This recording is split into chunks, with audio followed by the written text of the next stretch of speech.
వివాదాస్పద దర్శకుడు ఆర్జీవీని అరెస్టు చేసేందుకు రంగం సిద్ధమైనట్లు తెలుస్తుంది. చంద్రబాబు నాయుడు, పవన్ కళ్యాణ్, నారా బ్రహ్మిణి ఫోటోలను మార్ఫింగ్ చేసి ట్విట్టర్ వేదికగా పోస్ట్ చేశాడని టీడీపీ నేత రామలింగం ఇచ్చిన ఫిర్యాదు మేరకు ఈ నెల 11న ముద్దిపాడు పోలీస్ స్టేషన్లో జీవీఆర్పై PS7 సెక్షన్ల కింద కేసు నమోదైన సంగతి తెలిసిందే. కాగా ఈ కేసులో భాగంగా ఈరోజు ఆర్జీవీని పోలీసులు విచారించనున్నారు. ఇటీవల ఈ కేసులో విచారణకు రావాలని ఆర్జీవీకి నోటీసులు కూడా అందించారు.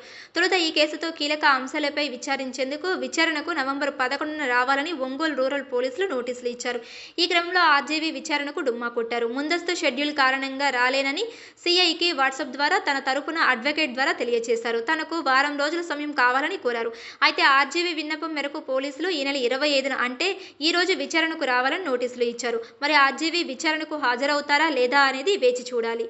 ఈరోజు ఆర్జీవీ కొన్ని అత్యవసర కారణాల వలన విచారణకు రావటం లేదని తన తరపు అడ్వకేట్ శ్రీనివాస్ చెబుతున్నారు. విచారణకు మరోసారి ఆర్జీవీ సమయం కోరే అవకాశం ఉన్నట్లు తెలుస్తుంది. రేపు అనగా 26/11/2024 హైకోర్టులో ఈ కేసుకు సంబంధించి విచారణ జరగనుంది. తనపై పెట్టిన కేసులన్నింటిలో బెయిల్ మంజూరీ కోరుతూ హైకోర్టును ఆర్జీవీ ఆశ్రయించారు. ఇప్పటికే ఒకసారి ఆర్జీవీ అభ్యర్థనను హైకోర్టు తోసిపుచ్చింది. పోలీసుల విచారణ విషయంలో జోక్యం కలగచేసుకోబోమని కోర్టు పేర్కొనింది. ఇటువంటి పరిస్థితిలో మరోసారి పోలీసులకు ఆర్జీవీకి సమయం ఇస్తారా లేదా అనే ఉత్కంఠ నెలకొనింది.